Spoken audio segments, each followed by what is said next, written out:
This is what a nebula is in less than 2 minutes। तो यार nebula और कुछ नहीं बल्कि क्लाउड ऑफ डस्ट है। यहाँ पे डस्ट से मेरा मतलब है गैसेस लाइक हाइड्रोजन, हीलियम। पर अब ये डस्ट आती कहाँ से है? तो ये आती है एक सुपरनोवा से।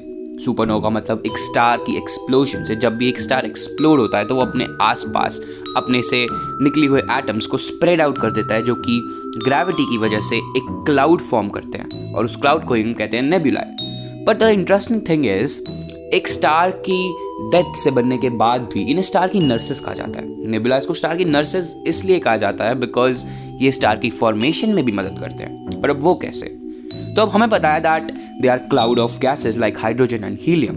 अब होता है ये है दैट ड्यू टू ग्रेविटी इनकी गैसेस के एटम्स, हाइड्रोजन और हीलियम्स के एटम्स एक दूसरे से कॉम्प्रेस होने स्टार्ट हो जाते हैं। कॉम्प्रेस से मेरा मतलब ये है ये एक दूसरे से अट्रैक्ट होने लगते हैं और अपनी खुद की ग्रेविटी में ही न्यूक्लियर फिजन स्टार्ट करते हैं। न्यूक्लियर फिजन का मतलब हाइड्रोजन और हीलियम्स के एटम्स एक दूसरे से टकरा कर बाउंस बैक नहीं कर रहे हैं बट खुद में डिसॉल्व होकर एक नया एटम या फिर कहें एक नया एलिमेंट बना रहे हैं, और वही मदद करता है अ स्टार की फॉर्मेशन के लिए।